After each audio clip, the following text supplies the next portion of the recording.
জানিয়ে দিব এই মুহূর্তে আমাদের হাতে এসেছে গুরুত্বপূর্ণ আপডেট আন্তর্জাতিক সংবাদের শিরোনাম। শুরুতেই থাকছে সৌদি আরবকে ন্যাটোর বাইরের প্রধান মিত্র ঘোষণা করলেন ট্রাম্প। এদিকে লেবাননে ফিলিস্তিনি শরণার্থী ক্যাম্পে হামলা, নিহত 13। আরও জানাবো ভেনেজুয়েলায় হস্তক্ষেপ করলে ডোনাল্ড ট্রাম্পের রাজনৈতিক জীবনের ইতি ঘটবে, হুঁশিয়ারি মাদুরোর। এদিকে পাকিস্তানের সংবিধান সংশোধনীর বিরুদ্ধে বিক্ষোভ। সব শেষে জানিয়ে দিব F-35 নিয়ে সৌদি আরব কি করবে। এতক্ষণ শুনছিলেন হাতে থাকা আপডেট সংবাদের শিরোনাম, এবারে বিস্তারিত। তবে তার আগে অনুরোধ রইল ভিডিওটিতে একটি লাইক এবং কমেন্ট করে জানিয়ে দিন ভিডিও সম্পর্কে আপনার মূল্যবান মতামত। আরও জানিয়ে দিন ভিডিওটি কোথা থেকে দেখছেন বা কোন জেলা থেকে দেখছেন।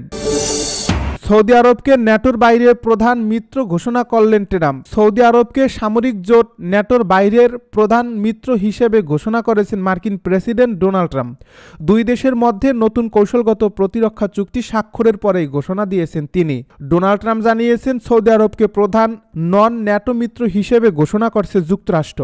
বুধবার এক প্রতিবেদন এই তথ্য জানিয়েছে সংবাদ মাধ্যম TRT ওয়ার্ল্ড। স্থানীয় সময় মঙ্গলবার সন্ধ্যায় হোয়াইট হাউসে সৌদি ক্রাউন প্রিন্স মোহাম্মদ বিন সালমানের সঙ্গে ডিনারের সময় ট্রাম্প বলেন, আমরা সামরিক সহযোগিতাকে আরও উচ্চ পর্যায়ে নিয়ে যাচ্ছি। সৌদি আরবকে আনুষ্ঠানিকভাবে প্রধান নন ন্যাটো মিত্র হিসেবে ঘোষণা করা হচ্ছে। এটি তাদের জন্য খুবই গুরুত্বপূর্ণ। সংবাদ মাধ্যম বলছে, দুই দেশের মধ্যে নতুন কৌশলগত প্রতিরক্ষা চুক্তি স্বাক্ষরের পর এই ঘোষণা দেওয়া হলো। সৌদি সংবাদ মাধ্যম এটিকে দীর্ঘমেয়াদী প্রতিরক্ষা সহযোগিতা জোরদারের একটি বড় পদক্ষেপ হিসেবে উল্লেখ করছে, যা আঞ্চলিক শান্তি, নিরাপত্তা ও সমৃদ্ধিতে দুই দেশের যৌথ অঙ্গীকারকে প্রতিফলিত করে। হোয়াইট হাউসের বিবৃতি অনুযায়ী ক্রাউন প্রিন্সের ওয়াশিংটন সফরে যুক্তরাষ্ট্র ও সৌদি আরব বেসামরিক পারমাণবিক শক্তি ও প্রতিরক্ষা খাতে আরও কয়েকটি চুক্তিতে স্বাক্ষর করছে। মার্কিন প্রশাসন জানায়, দুই পক্ষ বেসামরিক পারমাণবিক শক্তি নিয়ে একটি যৌথ ঘোষণা অনুমোদন করেছে এবং এটি এই আগামী কয়েক দশক ধরে বিলিয়ন ডলারের সহযোগিতার আইনি ভিত্তি তৈরি করবে।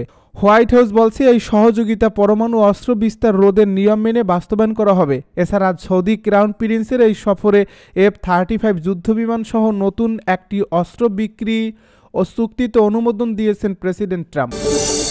লেবাননের দক্ষিণে ফিলিস্তিনি শরণার্থী ক্যাম্প আইন আল হিল ওয়েহো ইসরায়েলি ড্রোন হামলায় কমপক্ষে 13 জন নিহত হয়েছে বলে দেশটির স্বাস্থ্য মন্ত্রণালয় জানিয়েছে।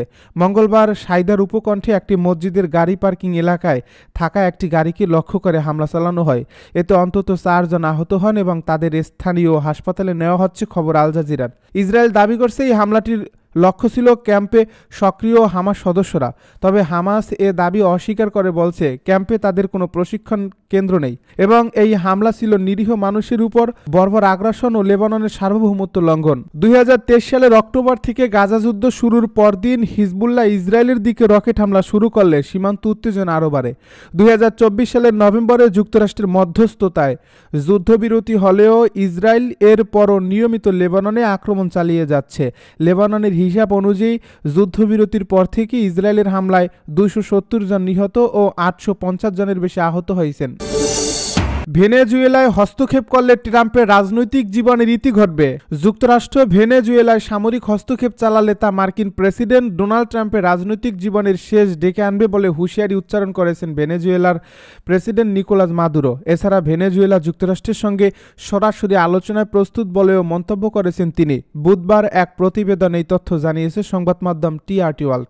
সোমবার এক টেলিভিশনে দেওয়া এক বক্তব্যে প্রেসিডেন্ট মাদুরো অভিযোগ করেন, ট্রাম্পকে ঘিরে থাকা কিছু মহল যুক্তরাষ্ট্রকে যুদ্ধের দিকে ঠেলে দিচ্ছে। তার ভাষায়, এ ধরনের উস্কানি ট্রাম্পকে ধ্বংসের মুখে ঠেলে দেবে।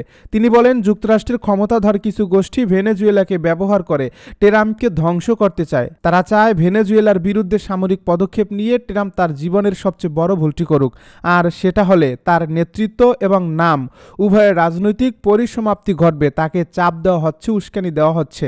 মাদুরো দাবি করেন, এই উস্কানি শুধু প্রকাশ্য প্রতিপক্ষদের কাছ থেকেই নয়, ডোনাল্ড ট্রাম্পের আশপাশের কিছু মানুষের মধ্য থেকেও এই উস্কানি আসছে, যারা ট্রাম্প পরবর্তী সময় নিয়ে হিসাব করছে এবং এতে তার ক্ষতি হলে তাদের সমস্যা নেই।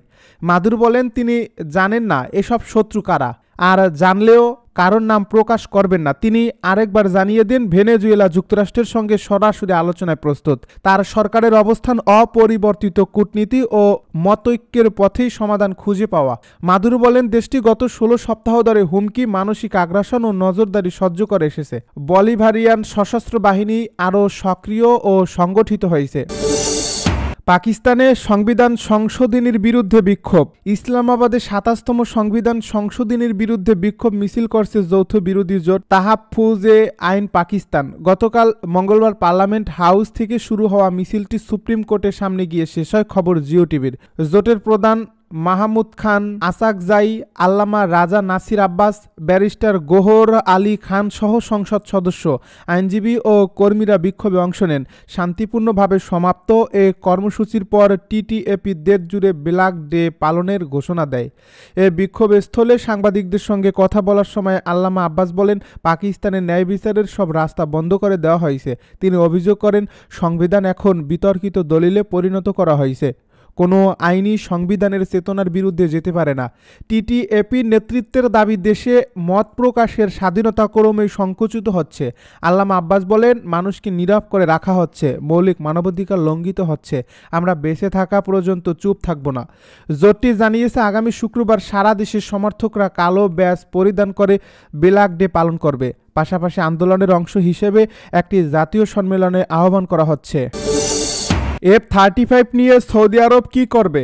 মার্কিন যুক্তরাষ্ট্র সফরে সৌদি আরবের ক্রাউন প্রিন্স মোহাম্মদ বিন সালমান প্রেসিডেন্ট ডোনাল্ড ট্রাম্পের সঙ্গে হোয়াইট হাউসে গুরুত্বপূর্ণ বৈঠক করেছেন।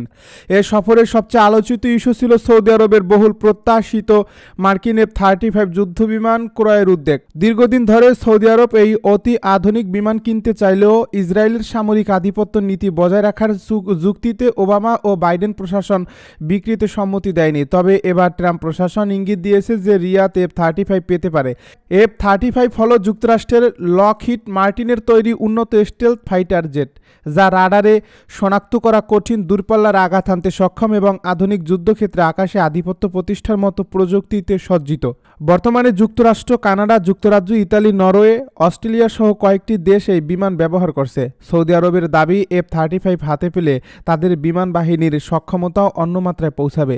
ইরান সহ আঞ্চলিক প্রতিদ্বন্দ্বীদের মোকাবিলা, ভবিষ্যতের সংঘাতে শক্ত অবস্থান নিশ্চিত করা এবং মধ্যপ্রাচ্যে সামরিক প্রভাব বাড়ানোই তাদের মূল লক্ষ্য। বিশ্লেষকদের মতে, বিশ্বের অন্যতম বৃহৎ অস্ত্র আমদানিকারক দেশ হিসেবে রিয়াদের সামরিক বহরে F-35 যুক্ত হওয়া হবে বড় প্রযুক্তিগত পরিবর্তন। এই বৈঠকের পর প্রেসিডেন্ট ট্রাম্প জানান, তিনি সৌদি আরবকে ইসরায়েলের সমমানের F-35 বিক্রির পক্ষে। এটি দীর্ঘদিনের মার্কিন নীতির বড় পরিবর্তন, কারণ ওয়াশিংটনের নিরাপত্তা নীতিতে মধ্যপ্রাচ্যে ইসরায়েলের সামরিক প্রাধান্য বজায় রাখার অঙ্গীকার ছিল। তবে চূড়ান্ত সিদ্ধান্ত এখনও কংগ্রেসের হাতে, যেখানে চাইলে আইন প্রণেতারা অস্ত্র বিক্রি বাধাগ্রস্ত করতে পারেন। 2018 সালে সাংবাদিক জামাল খাশোগি হত্যাকাণ্ডের পর যুক্তরাষ্ট্র সৌদি সম্পর্কে যে টানাপোড়েন সৃষ্টি হয়েছিল, এবারের সফর ও ট্রাম্প প্রশাসনের অবস্থান দুই দেশের সম্পর্ক ফের ঘনিষ্ঠ হওয়ার বার্তা দিচ্ছে।